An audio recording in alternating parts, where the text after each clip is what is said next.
Perfect. Are you ready? 3, 2, 1. And if you look down the field, you'll see Ginger, our red-tailed hawk, swooping after that lure and makes a tremendous grab. Excellent, with authority. Wonderful. So if you can still see Ginger at the end of the field there, all the way down to your left, you'll hopefully see those gorgeous red tail feathers, an iconic trait of the red-tailed hawk. So Ginger's a more mature individual, a good example of a bird over the age of 3. Before the age of 3, the tail feathers are a lot duller in color. So they'll achieve that rusty excellent. And swoops over to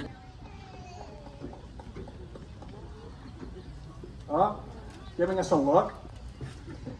An absolutely gorgeous species, one of my favorite owls. You'll notice that it doesn't have horns. And hopefully comes over this way. So putting on an excellent display this afternoon. Okay, so we're going to meet Dauber over on this front perch. And hopefully it waits for a delicious something to eat. Ontario often by bodies of water, and they love going after fish. So we'll see if Juno here can make a catch to simulate excellent that predatory behavior. So they actually have these structures on the bottom of their feet called spicules, and that allows them to get a better grip on fish, on slippery salmon and things like that. Gives them kind of a sandpaper structure and allows them to grasp effectively. So Juno here is a good example of a more mature individual. You'll see that beautiful white head and white tail feathers and brown body. They achieve that contrast around the age of 8. So younger individuals look a lot more like the golden eagle, which we have in the collection behind you, almost completely brown. So once they achieve that contrast, they can join the dating scene. Juno can find Mrs. Bald Eagle and show off that beautiful plumage. So very important species environmentally, keeping populations of fish at optimal levels and contributing to good balance in the environment.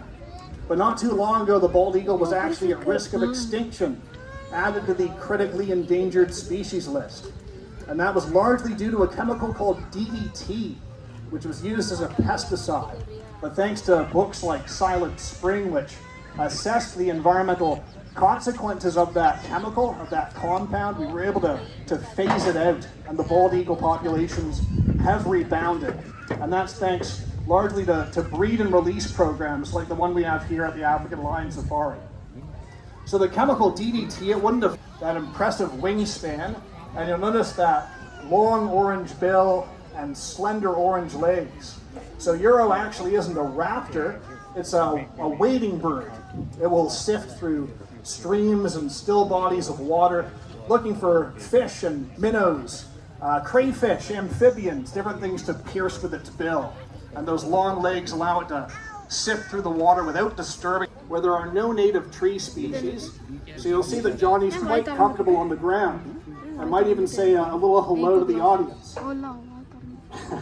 No, he's just smiling this afternoon. Can indeed fly. You'll see Johnny demonstrate here lighting atop that perch. So very versatile between air and land, but do prefer flipping over rocks and pieces of wood, looking for scrumptious things to eat.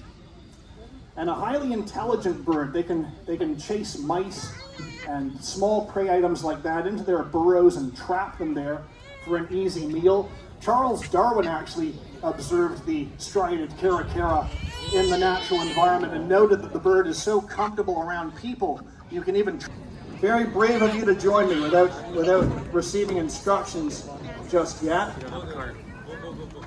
But it's fortunate that we have a cool day. We're going to get some exercise and turn up the heat a bit, and we wouldn't want to melt on the field here. So the clouds are giving us a hand, and I think you'll have the wind at your back, which should all contribute to a very interesting race. Okay, everybody on? Good, great, excellent. Oh, I think we have One more brave volunteer making his way to the field. Excellent. Once everybody's gathered, then I'll explain the rules. Perfect. Okay, this is exciting.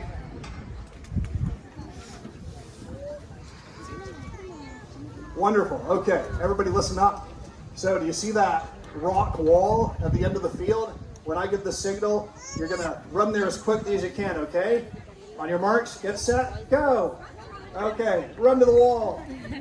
Wonderful. We have some fast volunteers showing off their athleticism and rapidity. Wonderful. It's very important. Our next birds love fresh victims.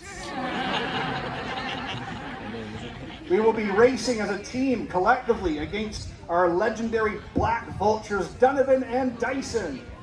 Oh, here they come. They're ready to go. They love a good foot race. They're tearing through the air and warming up. But why are we racing against black vultures? Well, they have these flat feet.